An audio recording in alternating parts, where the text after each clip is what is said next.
Right. Nakkapalli మండలంలోని న్యాయంపూడి గ్రామంలో పలు అభివృద్ధి పనులకు రాష్ట్ర హోంమంత్రి వంగలపూడి అనిత శంకుస్థాపన చేశారు. రాష్ట్రపతి అవార్డు సాధించిన న్యాయంపూడి సర్పంచ్ రెడ్డి వరహాల్ని ప్రత్యేకంగా అభినందించారు. రాష్ట్రం మొత్తం మీద 3 అవార్డులు వస్తే అందులో 2 అవార్డులు అనకాపల్లి జిల్లాకే వచ్చాయన్నారు.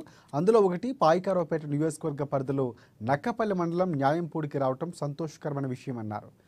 జలజీవన మిషన్ ద్వారా నీటి సరఫరాని సకాలంలో సక్రమంగా అందించినందుకు ఈ అవార్డు అందుకున్నారని తెలిపారు. సర్పంచ్కి సహకరించిన గ్రామస్తులకు ధన్యవాదాలు తెలిపారు. కేంద్ర ప్రభుత్వం ఇచ్చిన ₹1 కోటి గ్రాంట్ని కూడా గ్రామానికి వినియోగించుకుంటున్నారని పేర్కొన్నారు.